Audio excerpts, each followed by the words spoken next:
Hello. So today we're gonna make some dinner, and it's bacon with the pasta or pasta with bacon, something like that. And so this is our ingredients: garlic, pepper, a chili flakes. I love this so much. Also the bacon, just a normal one. And I always use spaghetti. It's a number, or let's see, it's a spaghetti, not the thin or angel's hair. That's correct. I like a thin tail, but this one is more I like. So let's just chop a very, not totally thin, just like yung may manguya pa din.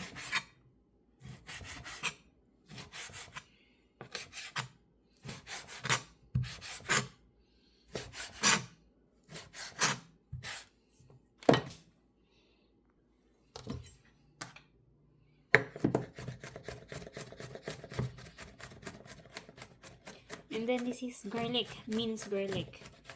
May pang instant naman ako, kaso tinatamad akong gamitin. Ito na lang, di ba?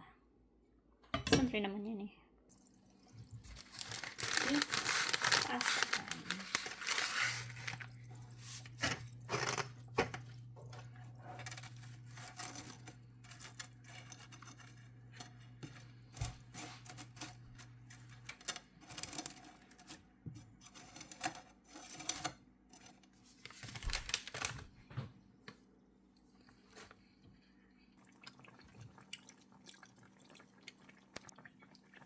So, 10 minutes guys sa akin kasi wala ako sa 10 minutes. Yeah.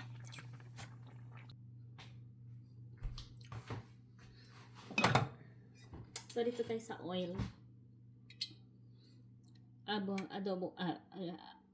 Avocado oil. Just little. Kasi may ano tayo.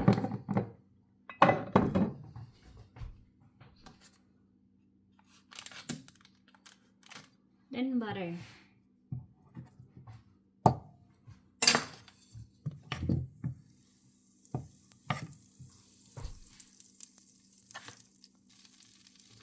So, maglagay na tayo ng garlic. Mainit na siya kaya.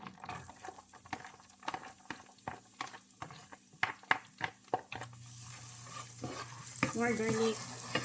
Yung iba kasi ayaw na garlic masyado. Gusto ko garlic yun.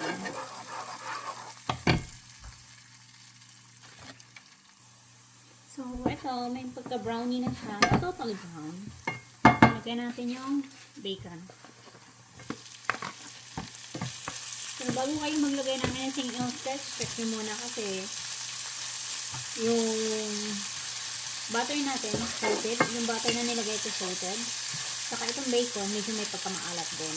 So, check muna natin bago natin lagay kung ano-ano mga, especially asin.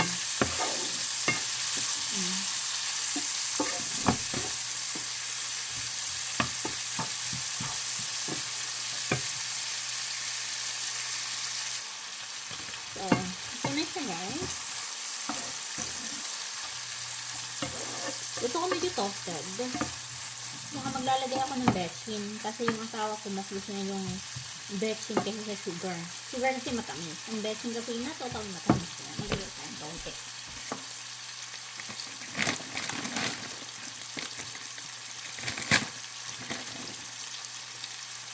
Here, kaunti lang para di naman masyadong mayaki ang lasa.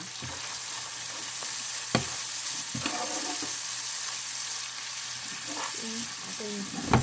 Pag medyo mag-toast na siya, lagay natin ng ito. Patoast rin natin ng kaunti. So, yan. Medyo toasted na siya. Lagyan natin chili. O sa inyo lang, kung gusto nyo, kasi ako marami sa maanghang. Gusto rin partner ko maanghang. Asawa ko. Hindi na partner kasi kasal na. Asawa ko. See?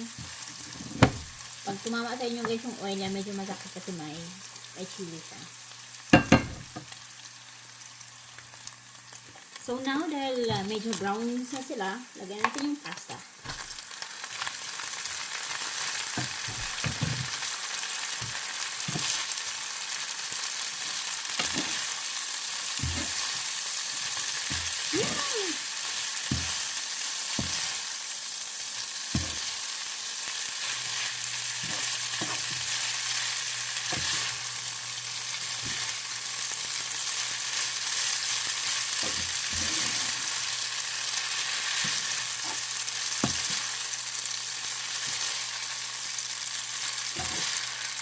Medyo marami ginawa ako guys kasi gusto ko yung kinabukasan na to. So tomorrow, or maybe one, ito yung pagkain. Kasi medyo may pagkaan siya dry. Lagyan natin siya ng kaunting yung sabaw niya kanina, yung pasta sauce. Kaunti lang. Kaya sabi ko, huwag nyo munang lagyan ng salt hanggat hindi nyo ilalagay yung lasa niya. Kasi baka medyo maalat siya.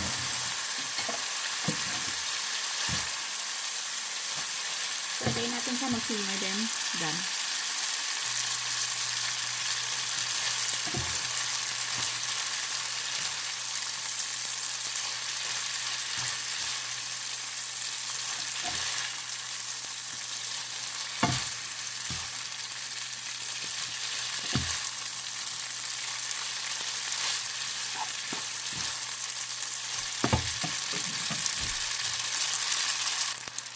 So now, maglagay tayo ng kaunting basil. Yung dry ito, mas masarap yung fresh if ever you have fresh. At ang ating paminta.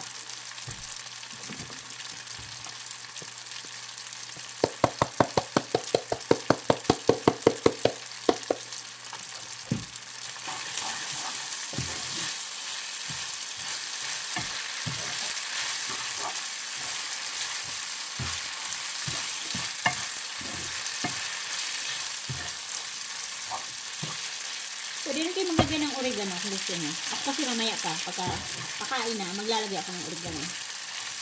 So done. Here na. Our pasta, bacon. Stir-fry lang siya. So this is my pasta, bacon, or something ganun. Basta, ano ko lang to eh.